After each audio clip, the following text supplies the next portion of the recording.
नमस्कार everyone and welcome back to our channel. तर उद्या आहे सुट्टीचा दिवस आणि बनवायचे डोसे। तर त्यासाठी भिजवले तांदूळ, चण्याची डाळ आणि मेथी मी याच्यात घातली आहे। चण्याची डाळ तांदूळ टाकल्याने ते छान फर्मेंट होतं आणि ऑफकोर्स उडदाची डाळ आपण यात टाकलेली आहे।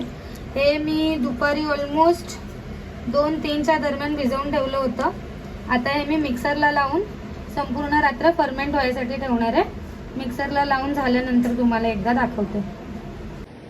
सगळं वाटून झालेलं आहे आपलं। वाटताना मी जे आपण भिजवलं होतं ना पाणी, ज्याच्यामध्ये डाळ आणि सगळं तांदूळ वगैरे भिजवलेलं, तेच पाणी वापरलं आहे आणि यातलं थोडं पाणी अजून मी काढून घेतलं आहे। हे पण आपण वापरणार आहोत, कसं ते सांगते, आधी प्रमाण सांगते। तर ह्या प्रमाणासाठी मी 4 ग्लास तांदूळ घेतलेत आणि त्याला ऑलमोस्ट 1.5 ग्लास उडदाची डाळ घेतलेली आहे मी आणि 2 चमचे चण्याची डाळ, छोटे 2 चमचे, आणि 1 चमचा मेथी दाणा घेतलेला आहे। आंबवलेला प्रकार आहे म्हणून थोडे मेथी दाणे टाकले तर ते फर्मेंट व्हायला पण हेल्प करतं आणि बाधत पण नाही, कारण कोणाकोणाला आंबवलेले पदार्थ खाल्ले की त्रासही होतो। तर दोन्ही पण फायदे होतात मेथी आणि टाकल्याने, आणि चणा डाळ पण फर्मेंट व्हायला हेल्प करते। ऑलरेडी याला भरपूर बबल झालेले आहेत, तर तुम्ही बघू शकता। मग बघूया सकाळपर्यंत हे कसं फर्मेंट होतं हे मी तुम्हाला दाखवेन। आधी हे चांगलं मिक्स करून घेऊया आणि हे मिक्स करून हे थोडंसं पाणी आहे ज्याच्यामध्ये मी डाळ तांदूळ दुपारपासून भिजत ठेवलेलं, हे पाणी पण थोडंसं आपण टाकायचं, जास्त नाही, थोडंच टाकायचं। ह्याने पण फर्मेंटेशनला हेल्प होते, कारण डाळ तांदूळ तर आपण स्वच्छ धुवून घेतो आणि त्यानंतर आपण भिजवतो त्यात, मग पाणी वापरायला काही भीती नाही आहे। बघूया आता ह्याला सकाळी आपण। आता हे सकाळी ऑलमोस्ट मी 11 वाजता बनवायला घेतले आणि पीठ छान फर्मेंट झालंय, बघू शकता।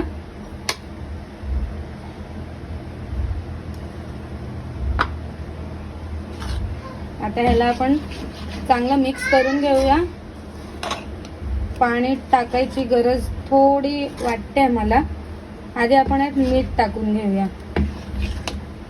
गरज लागली तरच पाणी टाका, अदरवाईज नाही। आणि इथे मी साईडला चटणीची तयारी करते। यात मी 5-6 पाकळ्या लसणीच्या घेतल्यात, 4-5 हिरव्या मिरच्या घेतल्यात, छोटासा आल्याचा तुकडा घेतलाय आणि धुवून घेतलेली कोथिंबीर आहे ती मी टाकते याच्यामध्ये, आणि हा एक अख्खा नारळ आहे तो मी याच्यात टाकणार आहे कापून, आणि मग फोडणी देताना दाखवते। तेल तापवलंय, थोडी राई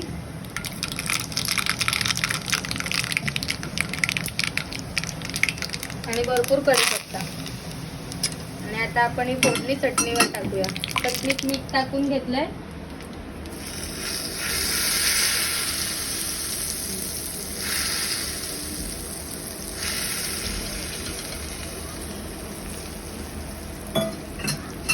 ग्रीन चटणी आपली रेडी आहे।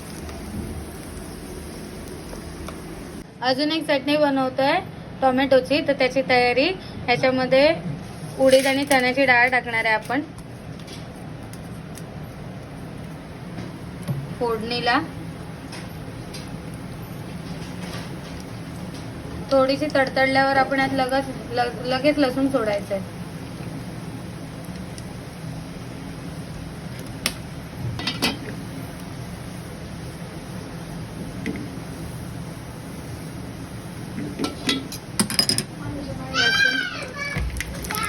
लाल सुक्या मिरच्या,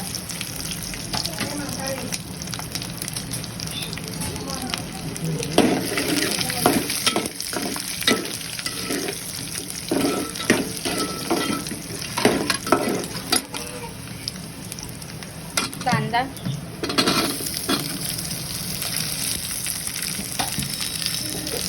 पूर्ण शिजवायचं नाही, थोडासा नरम झाला की लगेच आपण यात टोमॅटो टाकायचा। 2 मिनिटापेक्षा पण कमी करतो।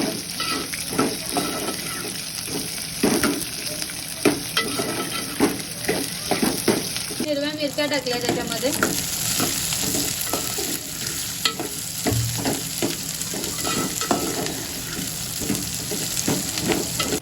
टोमॅटो टाकूया। 2 कांदे आणि 3 टोमॅटो घेतले।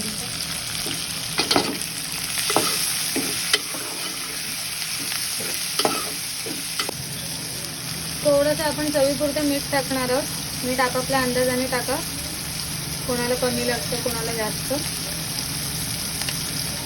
आणि घरचं लाल तिखट टाकायचं आपल्याला, थोडंच आपण टाकणार आहोत.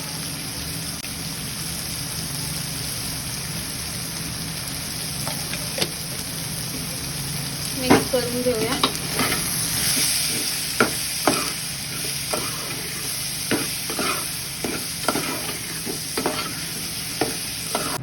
हा नॉर्मल चपातीचा तवा घेतलाय, ह्याच्यावरच डोसा करतो.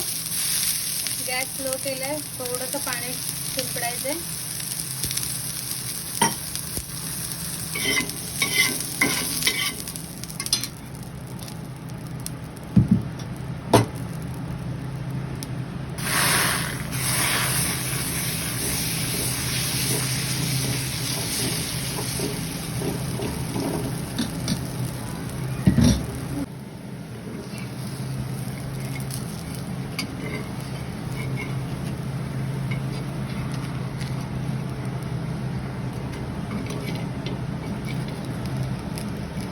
रेडी झालेला आहे आपला डोसा.